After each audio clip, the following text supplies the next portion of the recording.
Graça e paz, meus irmãos da Cibato, da Segunda Igreja Batista.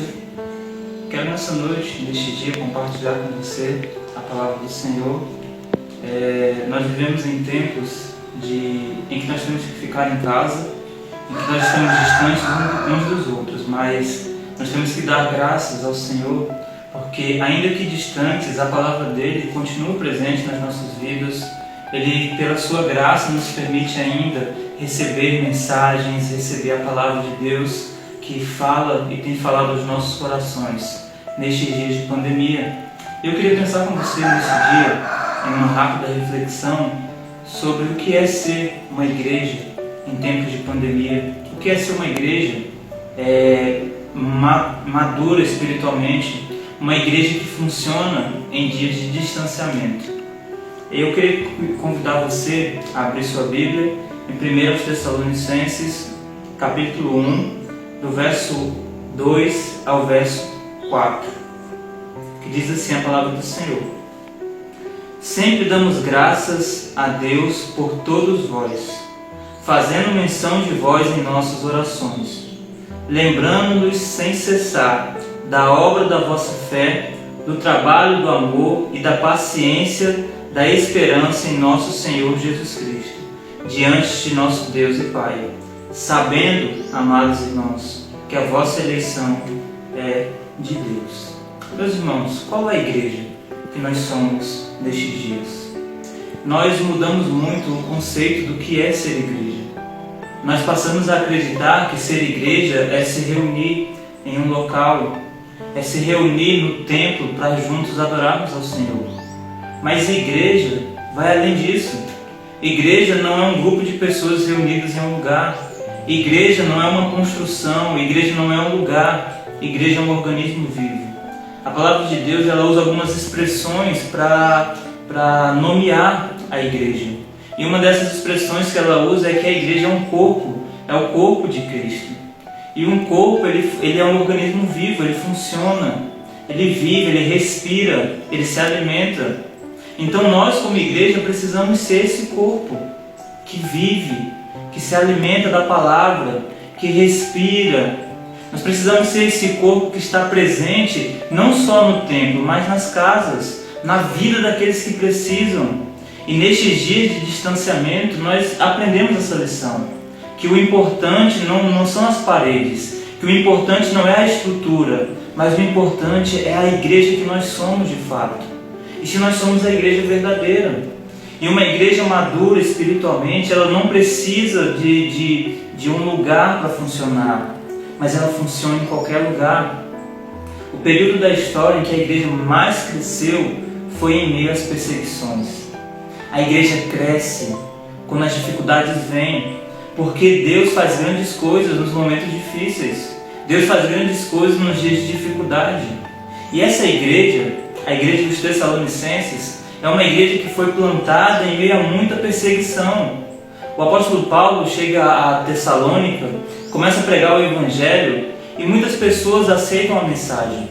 É interessante que o apóstolo Paulo passa poucos dias ali naquela cidade. E nestes dias que ele passa ali, aproximadamente 3 semanas, pregando o evangelho, falando do amor de Deus, muitas pessoas aceitam a mensagem. Muitas pessoas se convertem a Cristo. Mas muitos também sentem inveja da sua mensagem.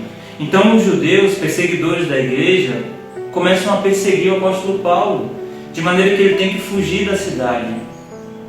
E em aproximadamente 3 semanas, aquela igreja fundada em meio a perseguições, em meio a tribulações, se tornou uma igreja relevante naquele lugar. De maneira que nós vemos aqui na carta aos Tessalonicenses, que diz que aquela igreja era exemplo para outras igrejas, que a fé daquela igreja era uma fé conhecida por outras igrejas, que aquela igreja era uma igreja que foi exemplo para outras igrejas. E nesse dia eu queria que nós pensássemos em 3 características essenciais na vida da igreja, baseado na vida dessa igreja. No verso 2 o apóstolo Paulo diz: Sempre damos graças a Deus por todos vós, fazendo menção de vós em nossas orações. Então o apóstolo Paulo, ele orava por essa igreja. O apóstolo Paulo, ele tinha um apreço por essa igreja. O apóstolo Paulo, ele dava graças ao Senhor por essa igreja. porque era uma igreja que vivia de fato o Evangelho, porque era uma igreja que, independentemente das perseguições, ela vivia o Evangelho de Cristo. E nós, meus irmãos, nestes dias de pandemia, nestes dias de dificuldade, será que nós temos de fato vivido o Evangelho nas nossas vidas? Nós precisamos lembrar que o Evangelho é o poder de Deus para transformar a vida do homem, para salvar o homem do pecado. E será que nós somos alcançados por esse Evangelho da graça? Será que nós temos vivido uma vida que agrada ao Senhor? Essa igreja, mesmo sendo perseguida, agradava a Deus. Nós vemos que essa igreja, mesmo sendo perseguida, eles abandonavam a idolatria, abandonavam seu pecado e perseveravam em nome de Cristo. Então a primeira característica dessa igreja, que aqui o apóstolo Paulo cita no verso 3 é lembrando-os sem cessar da obra da vossa fé. Em algumas versões vai dizer que eles tinham uma fé operante, uma fé viva. E a nossa fé, meus irmãos? Aquela igreja estava sendo perseguida, mas a sua fé era viva, a sua fé era operosa, a sua fé era mostrada pelas obras.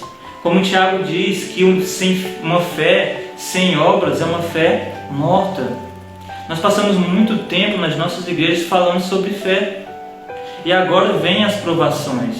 E agora vem esse momento em que nós vivemos. É o momento de nós mostrarmos a nossa fé pelas nossas obras. É o momento de nós mostrarmos a nossa fé com a nossa vida.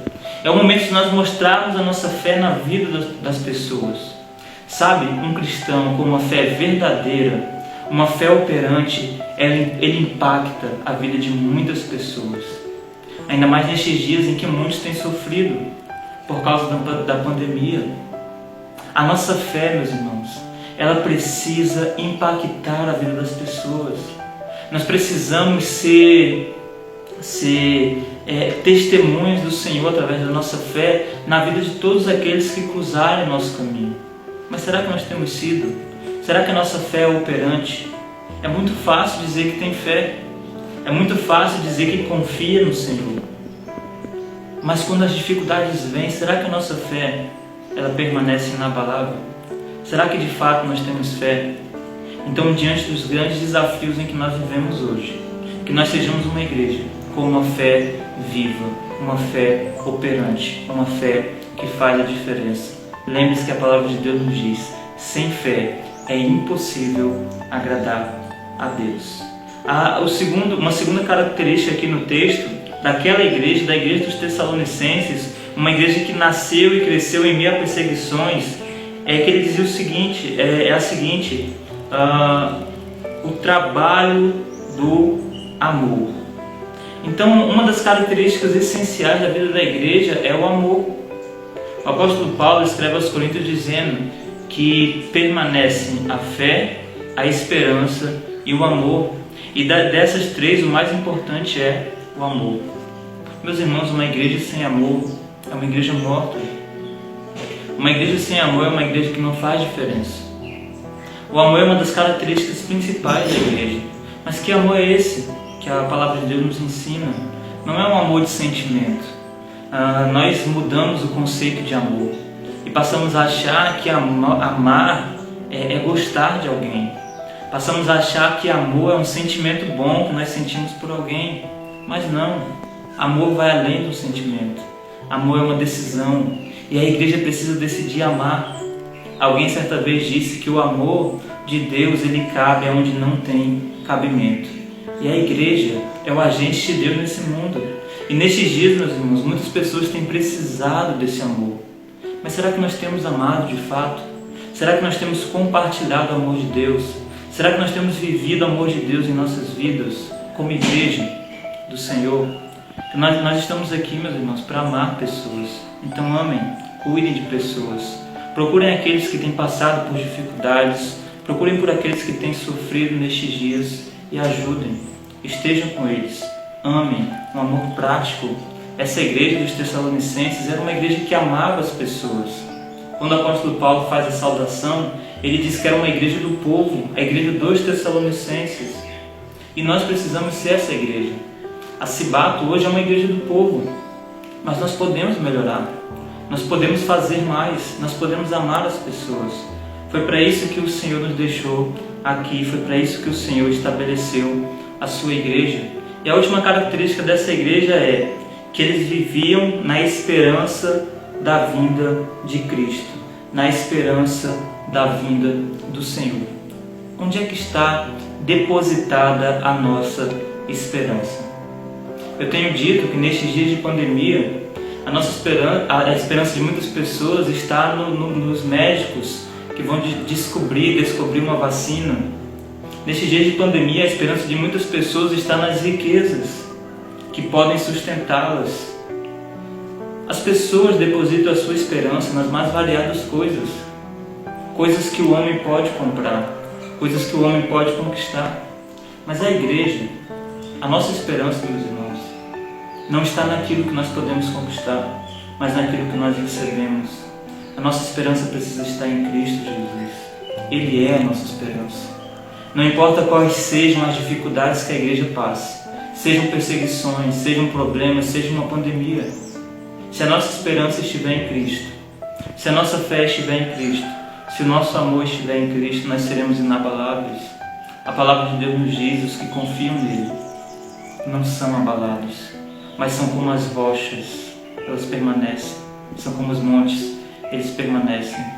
Então neste dia eu quero desafiar você, assim como a igreja de Tessalônica, uma igreja que cresceu em meio a perseguições, uma igreja que foi perseguida, que foi maltratada, que foi plantada em meio a lágrimas, mas permaneceu na fé, no amor e na esperança. Eu quero desafiar você neste dia a permanecer na fé, no amor e na esperança. Lembrem-se, essas três características são os pilares da igreja. Sem fé é impossível agradar a Deus. Sem amor, nós somos uma igreja morta. E sem esperança, nós não estamos confiando o suficiente em Cristo. Lembrem-se, aquele que começou a boa obra em nós há de terminar no seu tempo. Que Deus abençoe a sua vida. Lembre que Deus está no controle de tudo isso que tem acontecido. O que nós devemos fazer é só confiar e continuar vivendo genuinamente o verdadeiro Evangelho de Cristo, que é o amor, a esperança e a fé. Que Deus abençoe a vida da amada igreja. Eu quero orar por você. Senhor, nós somos gratos, Pai, porque até aqui o Senhor tem nos sustentado, Pai amado. Obrigado, Senhor, pelo Teu amor que nos alcançou. Obrigado pela Tua graça e misericórdia que tem nos alcançado, Pai. Cuida, Senhor, da Tua igreja nestes dias de pandemia, Pai. Nós sabemos que Tu és um Deus que pode todas as coisas, Pai, e que nenhum dos Teus planos podem ser frustrados, ó Deus. Por isso eu te peço, Pai, que todos os sonhos e projetos que o Senhor colocou na vida da igreja, Pai amado, da Cibato, que eles possam se cumprir no Teu tempo e da Tua maneira, Pai. Nós confiamos em Ti, ó Deus, e sabemos que é de Ti que vem o nosso socorro, Pai. Obrigado, Senhor, pela Tua palavra que tem chegado até nós dia após dia. Cuida de nós, ó Pai, no nome santo de Jesus Cristo. Amém e amém. Lembre-se, essa é a igreja que agrada a Deus. Uma igreja que tem uma fé operante, uma igreja que trabalha em amor e uma igreja que vive na esperança. Deus abençoe a sua vida.